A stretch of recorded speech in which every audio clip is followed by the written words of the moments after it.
차트 분석은요, 간단하게 말씀드리면 종합적이어야 해요. 이 차트가 어떤 식으로 움직였는가를 알아야 돼요. 그 두 번째는 호가와 연관성이 있어요. 그리고 재료적인 측면도 얘기해 볼게요. 이것도 어려워요, 사실.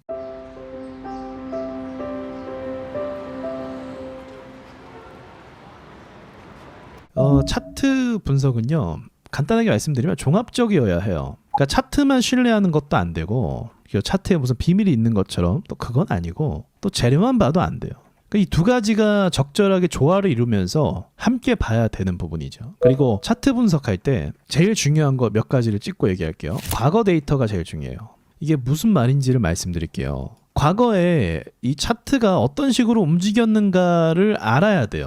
어떤 식으로 얘가 움직이는가. 자, 그러면 이 종목을 보시면 이제 제일 먼저 우리가 체크해야 될 게 지지와 저항을 잘 받는가예요. 지지와 저항을 잘 받는가. 지지선과 저항선을 잘 받으면 이건 그만큼 좀 착실한 주식이라고 볼 수가 있어요. 항상 똑같아요. 패턴은 바닥 찍고 바닥 찍고 이렇게 찍었잖아요. 그리고 나서 여기서 악재를 동반한, 이게 유증 때렸나 그런 것 같아요. 악재를 동반한 하락이 있으면 엄청나게 쭉 밀리는 거예요.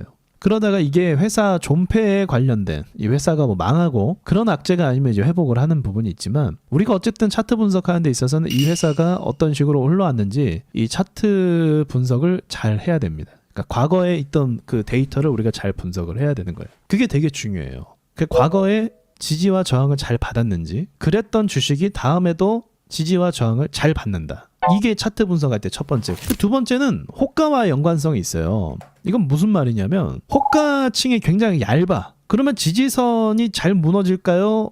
잘 버틸까요? 잘 무너져요. 호가층이 얇으면 잘 무너진다. 그러니까 지지선을 못 받으니까 그런 거는 분석하기가 굉장히 까다롭고 어려운 거예요. 잘 무너지니까. 우둠지판을 볼 수 있을까? 자, 이런 걸 보면은 이제 여기 꼬리가 달리고 그 다음에 이제 떨어지고 나서 여기서 다시 돌파를 했단 말이에요. 그럼 이게 차트 분석상으로 봤을 때는 무조건 여기서의 어떤 지지를 받는다라고 분석을 할 수 있어요. 1차적으로. 여기 다시 또 뚫고 올라와줬으니까. 근데 이제 이런 게 잘 무너진다. 이런 무너지는 주식이 있다. 그러면 이거는 지금 호가층이 너무 약하거나 받아주는 물량이 별로 없다라고 볼 수가 있는 거예요. 대외적인 이유로도 무너지는 게 있죠. 시장이 무너져서 무너지는 경우도 있어요. 이해되시나요? 근데 얘는 좀 양호한 편이고, 아시아나도 약한 편이고, 이런 것도 봐야 돼요. 이렇게 보통 이런 것도 어디서 지지를 많이 받냐면 이 선 있죠. 이 상한가가 시작된 갭 상승선.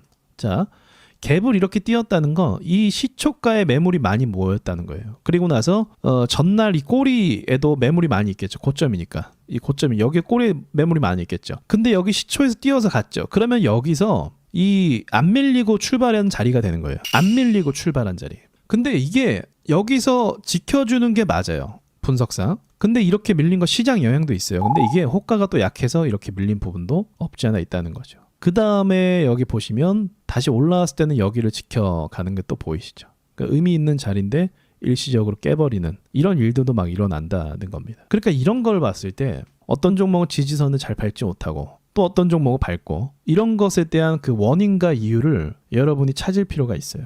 좀 어렵죠. 그게 먹히는 주식이 있고 그게 안 먹히는 주식이 뭔지를 봐야 되는 거예요. 그러기 위해서 제가 아까 말했던 과거를 보라는 게 그런 이유예요. 과거를 봐라. 과거에 이 종목이 지지선을 잘 밟아줬냐, 아니면 과거에 이 종목이 지지선을 잘 깨고 잘 무너졌냐, 그런 것들을 보면서 우리가 좀 구분해 나갈 필요가 있는 거죠. 이게 중요한 말이에요. 그러면 아무 종목에나 차트 분석을 막 적용하지 않게 되거든요. 어떤 종목을 적용했다가 어떤 종목은 예외적으로 봤다가, 그런 식으로 구분을 해서 분석을 하는 거죠. 그리고 재료적인 측면도 얘기해 볼게요. 이것도 어려워요. 사실 재료 측면. 이게 단발성 호재가 있어요. 예를 들면 태풍 피해, 수해 복구, 그리고 얼마 전에 묻지마 살인 사건들. 그래서 방호복 이런 게 좀 인기 많았죠. 그죠? 잠깐 오르고 내려오잖아요. 이런 거는 차트 분석이 되기가 어려워요. 아예.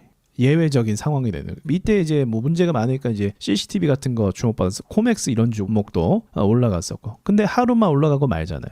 그래서 차트 분석할 때 어떤 재료를 동반한 걸 봐야 되냐면 이 지속성을 갖는지를 봐야 돼요. 지속성을 갖는가. 위에와 같이 이런 자연재해나 어떤 뜬금없는 사건과 문제들은 하루면은 끝나야 하는 경우가 꽤 많이 있는데, 지금처럼 정치, 한 번에 해결될 수 있는 게 아니죠. 정치, 그리고 전쟁, 또 뭐 있어요?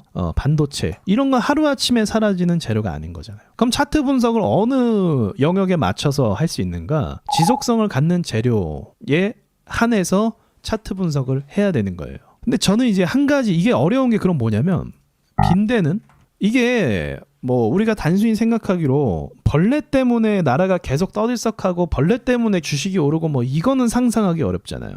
근데 이런 경우가 또 있어요. 빈대는 저는 금방 끝날 것 같은데 금방 끝나긴 했죠. 금방 끝날 것 같은데 좀 더 가렸단 말이죠. 조금 더 갔어요. 빈대는 언론에서 많이 주목시켰어요. 그러니까 하루면 끝날 거, 며칠이면 끝날 이슈가 빈대라는 이름하에 조금 많이 간 거죠. 그쵸? 언론에서 계속 이런 거까지도 좀 애매하다. 예측하기가 어렵다. 그리고 빈대를 해결했다, 잡았다 이러면 어떻게 돼요? 또 차트가 확 죽게 되는 거죠. 경농이죠, 경농. 차트가 확 죽는 거죠. 그리고 이것도 있었어요. 후쿠시마 원전 오염수. 이것도 좀 재료가 오래 갈 만한 재료였거든요. 이건 빈대보다 더 보도를 많이 해야지. 지금은 다 들어갔죠. 그러니까 언론에서 이야기한 게 빈대만도 못했어요. 이건 정치적으로 태클이 걸리니까 이걸 원천 차단을 시키는 거죠. 그러니까 이러한 좀 종합적인 것들도 있어요. 이런 재료적인 측면에서. 그러니까 이게 어려운 거지. 그럼 어떤 재료가 좋은가? 이런 정치적인 재료 있잖아요. 정치적인 문제. 이거는 너무 변수가 많아. 예를 들어서 이재명 씨도 뭐 문제가 있어서 막 이슈하는데 갑자기 또 문제가 없다 이렇게 얘기할 수도 있는 거고. 그 정치적인 이슈가 제일 어렵고요. 지속성을 갖는 재료 투자가 제일 좋아요. 그래서. 그럼 우리가 뭘 선택할 수 있는지를 생각해 볼 수 있는 거죠. 내가 투자할 때 어떤 섹터, 어떤 재료가 좋은 걸까? 그거를 우리가 좀 생각해 볼 수 있는 거잖아요. 지속성을 갖는 거. 그리고 그 지속성을 갖는 테마에 한해서 기술적 분석, 차트 분석이죠. 이렇게 될 수 있는 거예요.